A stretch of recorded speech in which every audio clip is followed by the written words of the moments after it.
I don't know much about how to talk about climate change, but I do know a thing or two about water. I know that San Francisco, city of my birth, is running out of it.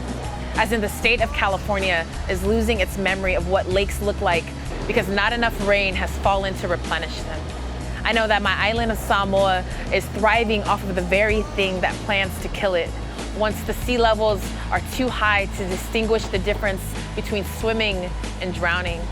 I know that the hurricane spared my grandpa and his home back in September of 2009, but took 200 others. How no one in my family ever dared to call this a blessing. I don't know much about how to talk about the impact of fossil fuels or carbon footprints, but I do know a lot about poverty and the paradoxes of being poor. How saving the environment never means saving people who come from environments like mine, where Black and brown bodies are riddled with despair, too worried about going broke to even worry about going green, losing their will to fight the foreclosure signs sprouting on their blocks like redwoods, worried about how to make a dollar stretch with dignity to even worry about saving anything other than themselves, and I can't blame them. According to a recent poll, most Americans know that the climate is changing, but they say that they're not too worried about it.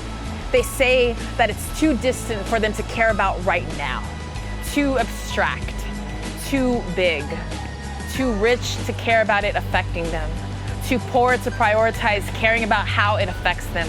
Climate change is something that I'm not too comfortable talking about, but I know what it's like to watch Mother Nature, watch other mothers grieving in the street as their child's Black body decomposes on hot gravel, at the feet of police brutality, in the face of an iPhone camera, watching the rest of the world watch our extinction go viral, another inconvenient truth. Call this a debate if you want. Call this a left-wing liberal protest cry all you want, but this is what I know about climate change. I know the academics who take my community's pain and turn it into a grant proposal without our permission. The reporters who take my community's grief and turn it into a fear tactic. I know the price of greed and the people who have to pay for it a third world away. I know how to trace the puppet strings back to the corporations who hold the world's wealth for hostage in their back pockets, and how the rest of us spend our lives paying for the gun. I know what it's like to come from the most powerful country on the planet, forever pregnant off of its own power.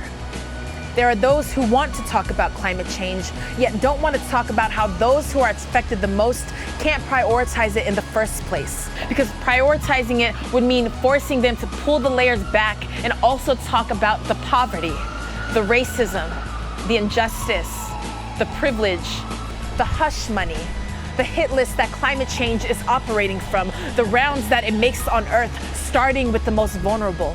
Addressing climate change means admitting that it starts and ends with us. But for some reason, none of us can figure out where we put the mirror. Everyone is affected by climate change, but some are affected first. Yet no one cares until it affects them. This is for those of us who may not have the language, but who are still able to speak. This is for those of us who can't afford rent, but who also can't afford to wait. For those of us who are ready to act, even if it means doing it on behalf of someone you will never know, in a place on the other side of the world you didn't even know existed. There are those of us who are talking about climate change, and then there are those of us who are fighting it. This is for those of us who have always had to figure out a way to do both.